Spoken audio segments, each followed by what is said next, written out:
આ પરમ પૂજ્ય સંત શ્રી હિત પ્રેમાનંદ ગોવિંદ શરણજી મહારાજનો અત્યંત ભાવપૂર્ણ, પ્રામાણિક અને કલ્યાણકારી ઉપદેશ છે. આ પ્રવચનમાં તેમને સત્સંગ, શરણાગતિ, નામ જપ અને ભગવદ વિશ્વાસ દ્વારા પરમ શાંતિ અને ભગવત પ્રાપ્તિનો ખૂબ જ વ્યવહારિક માર્ગ દર્શાવ્યો છે. આ દિવ્ય સંદેશના મુખ્ય વિચારો અને જીવનમાં ઉતારવા યોગ્ય મુખ્ય વાતો અહીં રજૂ કરવામાં આવી છે. પ્રવચનનો સાર સંક્ષેપ. 1. કુસંગ અને પર નિંદાનો પૂર્ણ ત્યાગ, નકામી વાતોથી દૂર.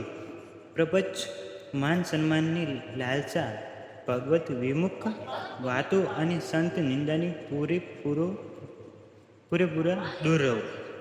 કુસંગથી ચિત્ત વિચલિત થાય છે અને પ્રભુની ચિંતન છૂટી જાય છે. નિંદાનું દુષ્પરિણામ, બીજાઓની નિંદા કરવાથી જન્મો જન્મના પુણ્ય ક્ષણભરમાં નષ્ટ થઈ જાય છે અને મનુષ્ય વ્યર્થના પાપના બોજ તળે દબાઈ જાય છે.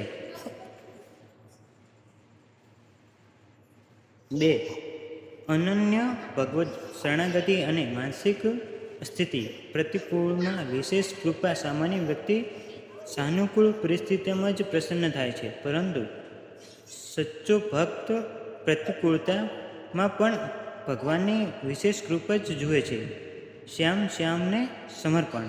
જ્યારે મન, બુદ્ધિ અને દરેક શ્વાસ પ્રિયા પ્રીતમ રાધાકૃષ્ણના ચરણોમાં સમર્પિત કરી દેવામાં આવે છે, ત્યારે જીવનનો પૂરો ભાર ભગવાન સ્વયં પોતાના પર લઈ લે છે.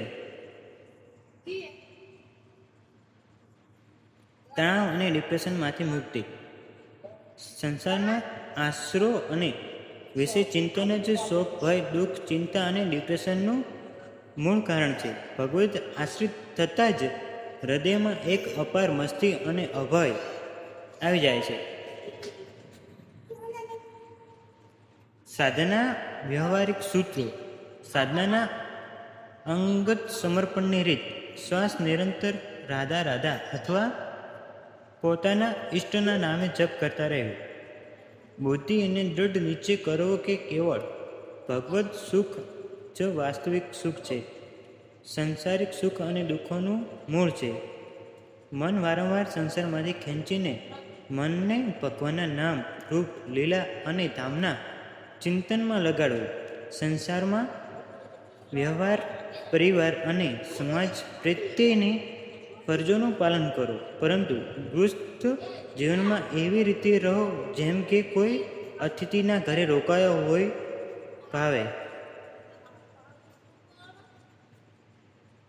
ભગવાનના મંગળ વિધાન પર અતૂટ વિશ્વાસ. શ્યામ જે કરશે તે જ થશે અને તેઓ જે કરે છે તે મહામંગળ જ હોય છે. મહારાજજી યાદ અપાવે છે કે ભગવાનના વિચારો ચિંતાનંદમય અને સદા કલ્યાણકારી છે. જો જીવનમાં ક્યારે કષ્ટ કે પ્રતિકૂળતા આવે તો સમજવું કે તેની પાછળ પણ ભગવાનનું કોઈ બહુ મોટું મંગળ છુપાયેલું છે.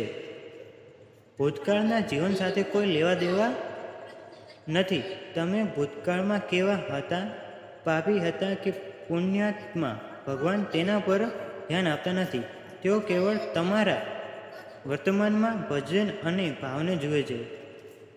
નિત્ય નવીન આનંદ. સંસારનું કોઈ પણ રૂપ કે વિષય જોઈને મન કંટાળી જાય છે, પરંતુ ભગવાનનું નામ, રૂપ અને લીલા ક્ષણે ક્ષણે નવમ રસ અને આનંદ પ્રદાન કરે છે.